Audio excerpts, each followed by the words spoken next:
Now let's talk about G20 Presidency of India, which will amplify South Asia's voice. We all are happy and delighted to know that India has taken over the G20 Presidency. The motto Vasudev Kutumbakam, or One Earth, One Family, One Future, underscores how interconnected our world is. Now if we talk about G20, G20 is an informal group, 19 countries and the European Union, with representatives of International Monetary Fund and World Bank represent G20. The G20 presidency rotates annually according to a system that ensures regional balance over time. For the selection of presidency, 19 countries are divided into 5 groups, each having no more than 4 countries. The presidency rotates between each group. Every year, the G20 selects a country from another group to be the president. India is in Group 2, which also has Russia, South Africa and Turkey. The G20 does not have a permanent secretariat or headquarters. So what are some of the important current issues? Well, the global food, energy and financial crisis.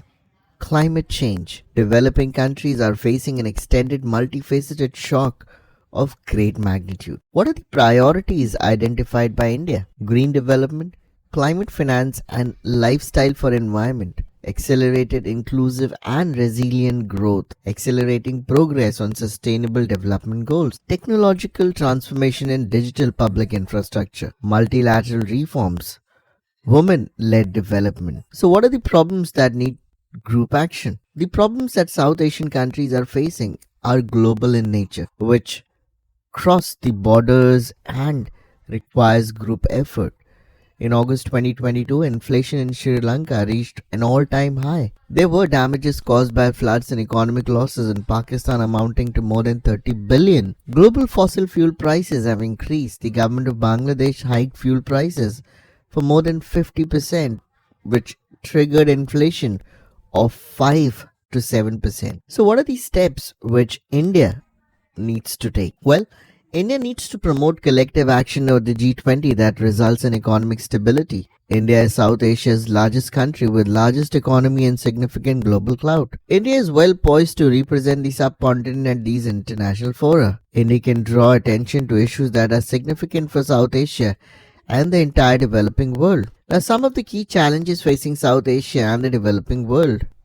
The post-pandemic recovery, the surge in commodity prices following inflationary pressures, and the inclement weather included by climate change. So what are the steps taken by South Asian countries? Well, liquefied natural gas used to generate 70% of the energy needs of Bangladesh, while coal is generating around 70% in India. Green energy transition is one of the top priorities of this region. Improving health infrastructure is quite important for South Asia and G20 agenda. So if we talk about the way forward, there is rising debt burden of South Asian economies, which is a potential crisis that requires urgent attention.